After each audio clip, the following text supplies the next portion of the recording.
Did I ever tell you the definition of insanity? Apparently, it's when your Jawas can do this. Stop! He's already dead.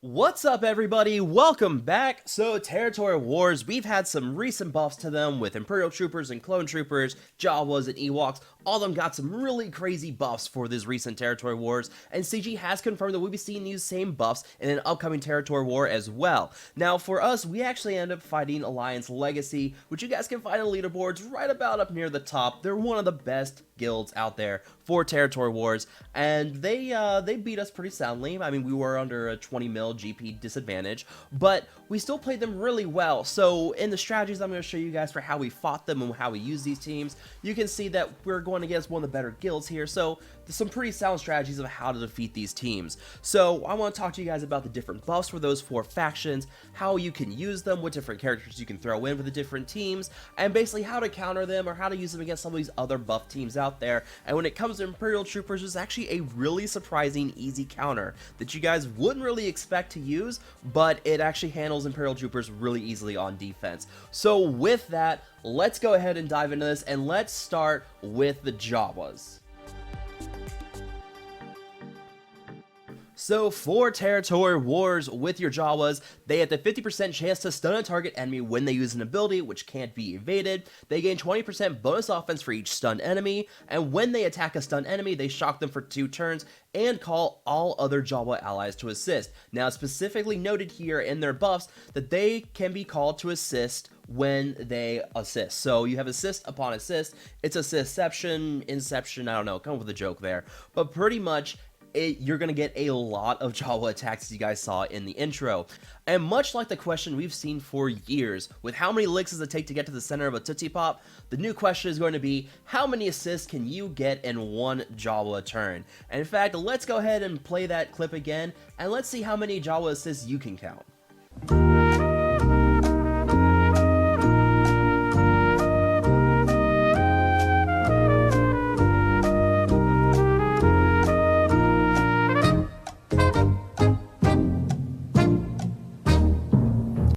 I mean, honestly, I think I counted 30 there, but I am really not sure. Basically, a boatload of assists, and that's the important thing here. So for your Jawas, you're going to have a couple different leaders you can use. However, the one we highly recommend is going to be Chief Nebbit. He has the best leadership here because they gain bonus crit chance and they inflict crit chance down for 3 turns on a critical hit. So, you know, they're going to be able to hit at least critical hits. So very nice leadership to have here. You also have Dacha, but Dacha is more of an anti-droid thing. So really, you don't really want to be running that. Those are really the only 2 leaderships you have here. And of course, you have these 5 Jawas, and your fastest Jawa needs to be Jawa Engineer. Go for speed mods on him because of his unique. He gains plus 10 speed for each Jawa or droid ally. Can't remember if he counts himself or not with this. He's either going to get 40 or 50 bonus speed, so having him go fast right out the gate going to be great here. And you actually go back and look at his first ability that you really want to go for is Recalibrate, and this because this will give the Jawa allies bonus turn meter, also give him crit chance up for 2 turns, stacking with that Nebbit lead. So a lot of bonus crit chance with this Jawas, and basically you're going to call a lot of assists as you guys saw there. So pretty much with this kind of team, you're going to get a lot of assists, and you are pretty much going to get a perma-stun lock on the entire enemy team. You're going to throw out shock. So a team like Nebbit lead with those other 4 Jawas, that's what you want to go for. And we actually used them on defense for the most part. They held pretty well. In fact, I think when we were fighting Alliance Legacy, my Jawa team was up front. You can tell these guys are not very well geared. And apparently someone went straight for my Jawas, completely underestimated them, and wasted a battle right away on these guys. So it took 2 turns for them to actually kill my Jawas, which cost them a bit of points in the progress. So Jawas, definitely not a team you want to underestimate. They are very, very deadly with these Territory War buffs. Now, when it comes to countering Jawas, the easiest way to counter them is actually a Rex-led clone team, because you have so many critical hits going out with those Jawas, you are just feeding turn meter to that clone team, and really Rex with any lead would work, but Rex, you want to go with the clone troopers because they have buffs. Pretty much all those critical hits are going to give you 100% turn meter on all of your clones, and then all of your clones are going to move, and it just wrecks. Now, Rex can throw tenacity up on your team, which means that they can then resist the stun and the shock, and pretty much Jawas are just straight feeding your team. You're just tearing right through the Jawas, and they have no chance. So any kind of anti-crit synergy that you have, so General Kenobi could work here, basically anyone who can feed off of those critical hits that you're feeding to your team. Bears would also work great. Any kind of team that you can use to counter those critical hits from the Jawas, that's what you want to go for. Those are the kind of teams you want to go for, and plus anything that can help boost their tenacity to help resist those thermal detonators from Jawa Engineer, all that stuff is great. So finding ways to counter the crit chance and the debuffs from Jawas, that's how you want to go for counters. So Jawas, very deadly on offense with all those assists, but you can easily counter them with some anti-crit synergy. So for your Ewoks for Territory Wars, their buff is very simple. They have 0 cooldown on their abilities. Very short, sweet, to the point, easy to understand. Holy crap, this is a really good buff, because this could cause a problem with infinite loops, because you have certain Ewoks who can give themselves 100% turn meter. Specifically, this guy, who I have not put mods back on him. I should probably do that before we get to the next Territory War. Ewok Scramble Tactics. Ewok allies gain 100% turn meter. Teebo gains stealth for 3 turns. Other Ewoks also have a chance to gain stealth. That's not the important thing. The important thing is 100% turn meter. That is stupid. And pretty much because there's no cooldown on this ability, he can spam this, constantly give Ewok allies 100% turn meter. So you can have this infinite loop where he also gives himself 100% turn meter. He just spams this over and over and over again. And because you run a Zeta Trooper lead, because why not? Whenever an Ewok ally uses a special ability, they have the chance to call another Ewok ally to assist. You can see where we're going with this. You have an infinite loop where Teebo can use Scramble Tactics, give everybody 100% turn meter, call someone to assist, and they just keep going over and over again, and you can't really move. Now, there are some very, very easy ways to counter this. Unfortunately, I don't have any footage of Ewoks, because for some reason my guild leader decided we have to put all our Ewoks on defense. Thanks, Az. So yeah, I don't have any footage of this. I've just heard theories and mumblings of what these guys do on defense, but there is a very, very easy way to counter this, and it is one Sith that we are all very well acquainted with, and that is Darth Traya. Now, with her leadership and that Zeta, whenever an ally attacks outside of their own turn, they take max health damage. They can also get debuffs because, you know, they are going to be constantly attacking either Scion or someone. Someone's going to be taking damage. A Zeta and Nihilus can give them max health down. Pretty much, Traya can easily go through that Ewok team because they're constantly attacking out of turn with that Zeta Chirpa lead. You could try a Teebo lead instead. That could work if you don't want to try that Zeta Chirpa lead and get countered by Traya. You know, it's a very easy team to counter. Again, any anti-crit synergy is also going to work great here because Ewoks like to crit, so a Rex lead could also work, fuel that turn meter for your team. There are easy ways to counter this team for Ewoks. Mostly Traya with her lead would be the easiest counter for you guys out there because they can get that Zeta on low grade to give them the health up whenever they land a critical hit, but it's still not going to match up with the sheer amount of damage that the Traya lead is going to be doing against those Ewoks. So you're going to have the Chirpa constantly call to assist. All those Ewoks are going to take max health damage because of the Traya lead. You have Nihilus giving them max health down. Scion is eventually going to move. He can give pain to those enemy Ewoks, and Scion gains bonus health whenever he's taunting because of pain. So pretty much everything here with a Traya Sith team can very, very easily counter an Ewok team. And Ewoks don't do a lot of damage. You know, they're very weak. They're death by 1,000 cuts. So a Traya Sith team be my recommendation for countering those Ewoks. Really, anything that can also apply daze. So Rex Wampa could also very easily counter them because, you know, that daze, they can't gain that bonus turn meter. They can't assist outside of their own turns. If you can find ways to apply daze or, you know, use that Traya lead, anything like that's going to very easily counter them. Now, if you're looking for how to basically compose your team for Ewoks, you gotta have Teebo because, you know, you get that constant turn meter boost. And that Chief Chirpa lead also gonna work great here because of the constant assist. So a Chirpa lead with Teebo, throw in something like Wicket, Paplu, Ewok Elder. Those would be a pretty good solid combination. Logray would also work pretty well because he can give out some buffs to your Ewoks, also apply daze to the enemy team. there's some very, very good compositions you throw with your Ewoks here to make them very deadly. So look at different combinations of the Ewoks. Obviously, you want Chirpa and Teebo, and those other three are kind of interchangeable. My recommendation would be Chirpa and Teebo, obviously. Then throw in Ewok Elder, Wicket, and Paplu. And you have that tank with Paplu. Ewok Elder is going to constantly heal and cleanse. And, you know, Wicket's going to constantly use his AoE to charge up the turn meter on your Ewoks. He's going to help regenerate protection if you have that Zeta on Wicket. So, really, at the end of the day, Ewoks, very solid team, but still there are some pretty good counters for them. Now, let's move on to the faction that's near and dear to my heart, Clone Troopers. And here we go with the Clone Trooper buff, Army of the Galactic Republic. At the start of battle, Clone Troopers gain 50% bonus health, protection, offense, and defense for each Clone Trooper ally. Clone Troopers gain 100% crit chance and 100% crit damage while they have no debuffs, and when they attack out of turn, they dispel all debuffs on other Clone Trooper allies, dispel all buffs on the target enemy, and gain 20% turn meter.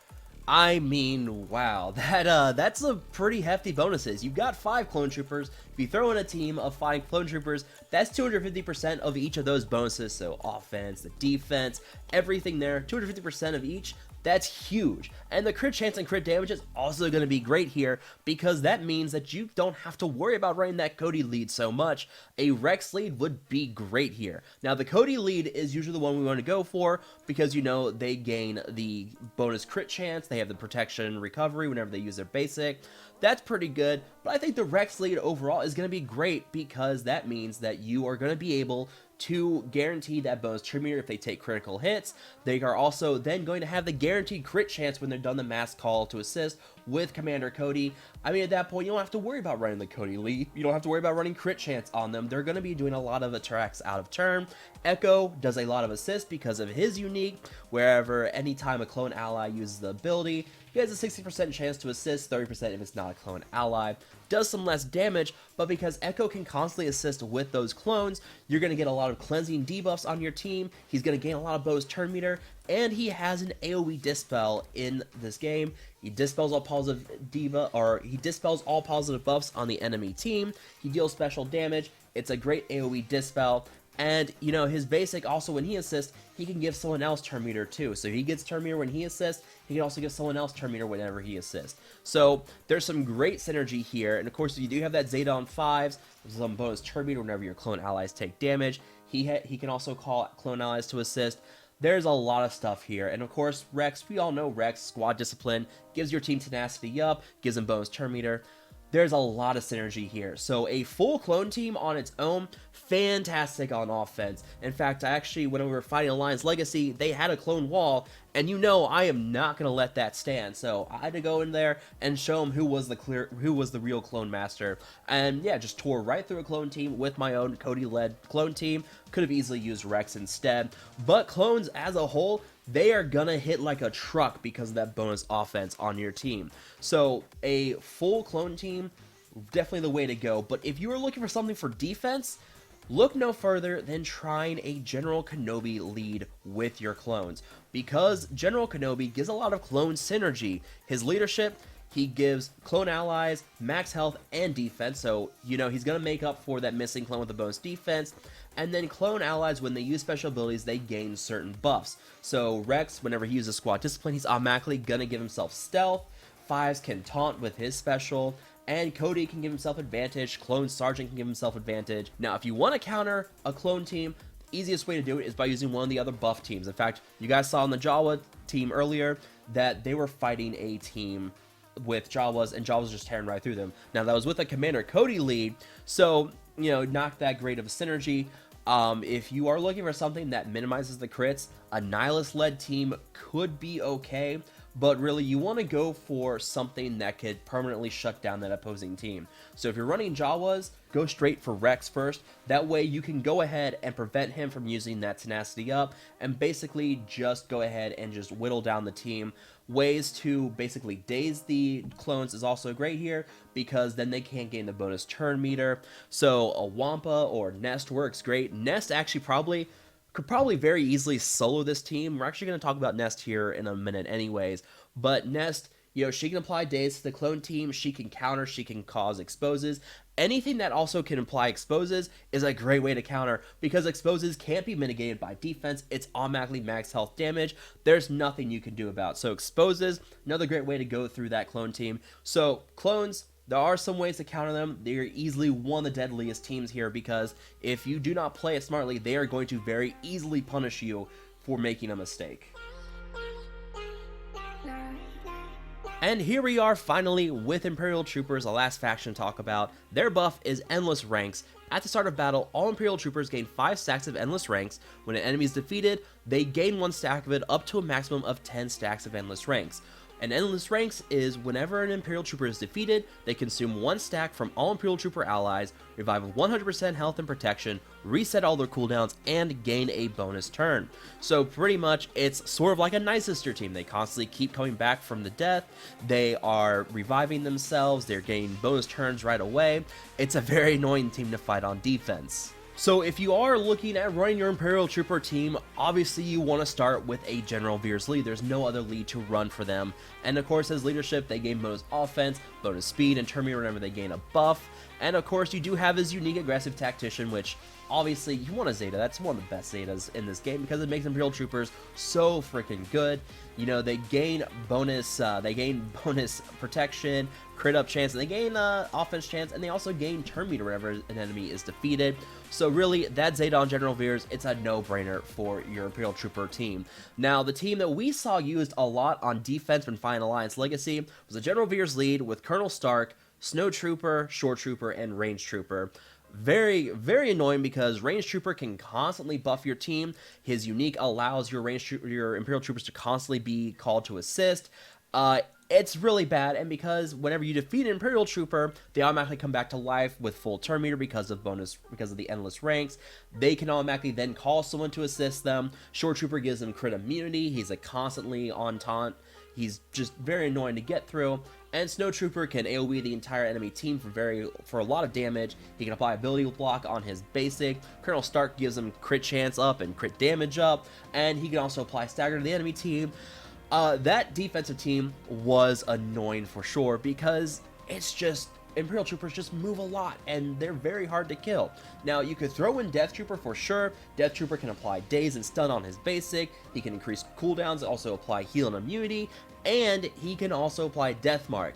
But the one team that we found that just tore right through Imperial Trooper teams, no contest at all, full auto, it wasn't even a full team.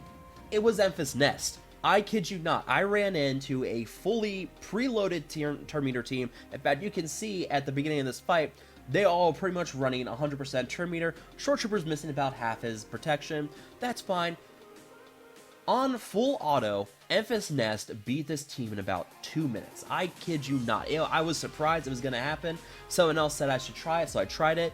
Full auto, no contest. Now, my Enfys Nest is modded for high tenacity, low speed. You know, the old counter for Revan before Enfys Nest got fixed, so that, you know, the max health protection, whatever. That doesn't matter. Enfys Nest tore through this team, and I was not expecting that. I figured Enfys Nest would be good. I did not expect Enfys Nest to do this. Now, I also have her Zeta, where she gains the stacking crit damage and health steal whenever she dispels debuffs, or whenever the enemy team loses buffs. So, her basic can automatically dispel any defensive buffs, like crit immunity, any kind of defense up, any defensive buffs. Her basics automatically going to remove those, and she applies expose on her basic. And you can see by the end of this fight, she is hitting like a monster, because the opposing team is constantly losing buffs. She's gained so much stacking crit damage and health steal, she just never dies. There was a time where she fell down to about half health, but then she countered, she gained that all right back. And the stacking protection up that she gets because of her unique, the Imperial Troopers just can't kill her. Now, there is no Death Trooper on this team, so, you know, maybe the daze and stun could have helped counter things here, but at the end of the day, there was such a high tenacity, it would have been a very sketchy chance that, you know, the Death Trooper could actually apply those debuffs to Enfys Nest. So if you're looking for a defensive Imperial Trooper team, you're looking for an encounter, just run Enfys Nest on auto. It's crazy good.